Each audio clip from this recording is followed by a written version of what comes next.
In December 1942, a 19-year-old waist gunner named Eddie Kowalski stood in the vibrating fuselage of a B-17 bomber over the Solomon Islands. As a Japanese Zero fighter slid into his view, he did what any trained marksman would. He centered his sights on the enemy plane and fired his Browning M2 machine gun. He watched a stream of tracer rounds arc through the sky, every single bullet passing harmlessly behind the Zero's tail. The enemy pilot, utterly unconcerned, continued his flight untouched. This was not a unique failure. In the early years of World War II, this scene repeated itself thousands of times across every combat theatre. American gunners, though highly motivated and equipped with superior weaponry, were consistently missing their targets. A devastating US Army Air Force's study in 1943, analysing gun camera footage, revealed a catastrophic average hit rate of below 4% against crossing targets. The mathematics behind this failure were brutal.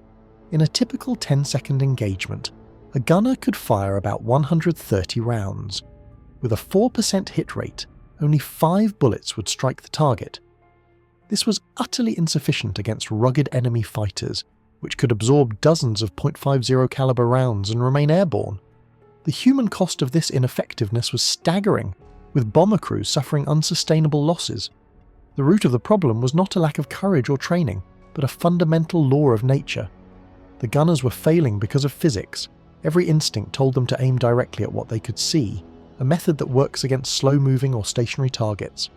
However, against an aircraft moving at over 300 miles per hour, this intuitive approach was a recipe for failure. This phenomenon is known as deflection shooting. A bullet takes a measurable amount of time to travel to its target. During that time, a fast-moving aircraft continues to advance. Therefore, a gunner must aim not at the plane's current position, but at the empty space it will occupy when the bullet arrives. This required lead distance is counterintuitive and massive. For example, a Zero flying at 300 miles per hour at a distance of 300 yards would require a gunner to aim approximately 136 feet, about 11 car lengths, ahead of its nose. This meant placing the crosshairs on empty sky and trusting that the enemy would fly into the bullet stream, an act that defied all human instinct. The US military was not unaware of the issue. Gunnery schools taught deflection in theory, but the training was inadequate. The calculations were too complex for the human brain to perform under combat stress, changing with every variable of speed, angle, range, and altitude. In the chaos of battle, with flak exploding and enemy fighters attacking, gunners invariably reverted to their instincts, aiming directly at the threat. The psychological barrier was as formidable as the technical one. Gunners who attempted to lead a target would see their tracers flying into empty space ahead of the enemy, and believing they had overcorrected, would instinctively walk their fire back toward the visible aircraft, thus ensuring their rounds would always arrive behind it. The consequences were dire. During the infamous Schweinfurt raids in October 1943, the 8th Air Force suffered a 20% loss rate. Debriefings were filled with frustrated reports from gunners who had fired hundreds of rounds with little effect. The Allied strategic bombing campaign was threatened with collapse, unless a solution could be found immediately. Amazingly, the solution had been conceptualized nearly 2 decades earlier. In 1924, Lieutenant Colonel James Puckle, an artillery officer and ballistics expert, published a paper titled The Problem of Lead in Aerial Gunnery. He mathematically demonstrated that as aircraft speeds increased, the required deflection angles would exceed human intuitive capability. Puckle's paper contained precise tables showing that against a target at 300 yards, a gunner would need to lead by over 40 feet. His grim conclusion was that without mechanical assistance, aerial gunners would become obsolete within a decade. His prescient work was filed away and forgotten by a military still thinking in terms of World War I dogfighting. It was not until 1942, with losses mounting, that a desperate officer rediscovered Puckle's paper. The accuracy of his predictions was chilling. He had foreseen the exact crisis now costing thousands of lives. The question was no longer about understanding the problem, but about implementing a solution under the immense pressure of war. Meanwhile, the British Royal Air Force, facing a similar crisis during the Battle of Britain, had begun pioneering a different approach. Squadron leader Horace Darley, a former competitive clay pigeon shooter, understood that champion shooters did not calculate lead mathematically, they felt it instinctively. In a radical move, Darley grounded his squadron for 3 days of live-fire experiments. He instructed his pilots to stop aiming deliberately and instead to fire while their aircraft was still in a turning motion, trusting their subconscious to sense the correct lead angle. This technique leveraged motion and instinct over conscious calculation. After initial failures, the pilots' hit rates began to climb, effectively doubling. Darley proved that the conscious brain was too slow for modern air combat. The solution was to train the subconscious. His motion shooting method was a breakthrough, but it was primarily applicable to agile fighter pilots who controlled their aircraft's movement. This instinctive method was of little use to a bomber gunner who was fixed in a stationary position on a plane flying a straight course. For them, the solution had to be technological. The call went out to the nation's top engineers at the Massachusetts Institute of Technology's secretive Radiation Laboratory. Led by Dr. Charles Stark Draper, the team at Division 7 understood that the problem was one of prediction. Their creation, the Mark 14 computing gunsight, was a marvel of analog engineering. It contained a gyroscope to measure a target's angular velocity and a mechanical computer made of cams and gears that solved the deflection equation in real time. The gunner would track the target for a few seconds, and the computer would then project an illuminated reticle, a glowing dot ahead of the aircraft showing the exact aim point. The gunner simply placed this dot on the target and fired. The Mark 14 did the math that was impossible for a human under fire. Test results were astounding. Gunners using the Mark 14 saw their hit rates jump from 5% to over 25%, a five-fold increase in effectiveness. However, mass-producing and installing these complex devices across the entire bomber fleet would take precious time that aircrews in combat did not have. While waiting for the new technology, a practical, immediate solution emerged from the front lines themselves. In the Pacific Theatre, Staff Sergeant William Bill Fleming, a veteran waist gunner, had meticulously recorded his successful engagements in a notebook, using the target's own length as a visual measuring stick for lead. Fleming developed the spot shooting method. For a crossing shot, aim a certain number of aircraft lengths ahead of the target. This gave gunners a simple, intuitive reference they could apply instantly without complex math.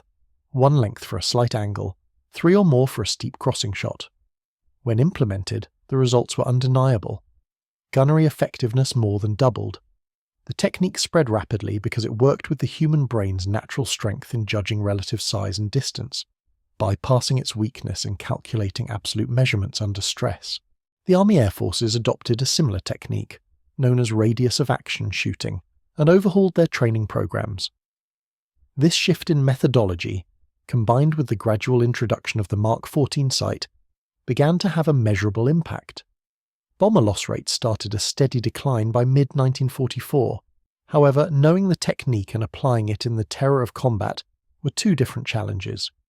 Army psychologists identified a phenomenon called threat fixation collapse, where under the extreme stress of a head-on attack, a gunner's aim would unconsciously drift back to the visible aircraft, abandoning the learned lead.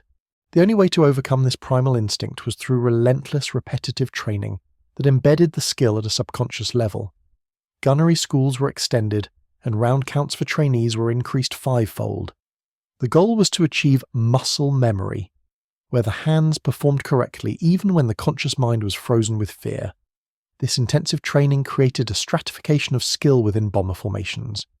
Veteran gunners who had achieved this unconscious competence could deliver accurate, lethal fire, while newer crews remained vulnerable. German pilots learned to identify and target the less defensive bombers first. The evolution of deflection shooting did not end with the war.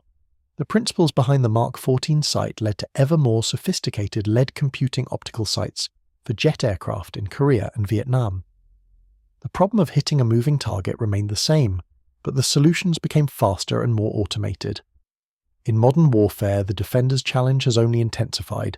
Systems like the Phalanx CIWS, designed to protect ships from incoming missiles, are the direct descendants of the Mark 14. They use radar and computers to calculate deflection at unimaginable speeds, firing thousands of rounds a minute to intercept targets moving at supersonic speeds. Even in the age of beyond visual range missiles, the principles of deflection are foundational. An AMR/AAM missile does not fly to where its target is. Its guidance system constantly predicts the future point of interception, a high-tech embodiment of the same physics that plagued Eddie Kowalski. Interestingly, modern fighter pilot training, such as at the Navy's Top Gun School, still includes gun-based dogfighting. This is not because guns are primary weapons, but because mastering deflection shooting develops a pilot's innate spatial awareness and understanding of pursuit curves, skills critical for all aspects of air combat. The legacy of this hard-won knowledge even extends into civilian realms. Realistic combat flight simulators and video games teach new generations the same counterintuitive lesson. To hit a moving target, you must aim where it is going, not where it is. Players experience the same initial frustration and subsequent mastery as World War II gunners. The dramatic improvement from a 4% to a 25% hit rate stands as one of the most significant tactical revolutions of World War II. It was achieved not by a secret weapon, but by a deeper understanding of human cognition and a willingness to challenge ingrained instinct with scientific truth. This transformation required acknowledging a difficult truth, that human intuition, however powerful, can be fundamentally wrong when confronted with the realities of high-speed physics.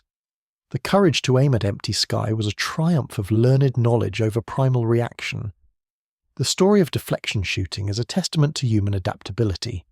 It demonstrates that under sufficient pressure, and with the right training and tools, we can rewire our deepest instincts to survive in a new and unforgiving environment. The men who fought in the air war faced a three-dimensional battlefield of immense complexity. Their struggle was not just against a human enemy, but against the limitations of their own perception and the unforgiving laws of motion and ballistics. The collaboration that solved the problem, from Puckle's theoretical foresight to Dali's instinctual methods to Draper's engineering genius and Fleming's battlefield innovation, showcases how multifaceted the path to a solution can be in wartime. The cost of the initial learning curve was paid in blood. The thousands of airmen lost in 1942 and 1943 were casualties of a technological and tactical lag that the Allied forces were forced to overcome with immense speed and sacrifice. The solution was ultimately a blend of technology and psychology. The Mark 14 sight was a mechanical answer, while the spot shooting method was a psychological one, each designed to circumvent the limitations of the human mind under extreme duress. This episode in military history holds a universal lesson. In any field where performance under pressure is critical, from surgery to aviation to sports, achieving mastery requires moving beyond conscious competence to unconscious, automatic skill execution. The gunners who learned to fire into empty space embodied a profound trust in science over sensation. They had to believe in an invisible future position more than in the immediate visible threat. A powerful metaphor for rational thought overcoming fear, the relentless analysis of failure, through gun cameras, post-mission reports and psychological studies, was key to diagnosing and solving the problem. It highlighted the importance of honest, data-driven assessment in overcoming complex challenges. In the end, the victory of deflection shooting was a victory of intellect. It proved that the most formidable obstacles are not always the enemy we see, but the invisible forces we must learn to anticipate, and the ingrained instincts within ourselves that we must learn to overcome.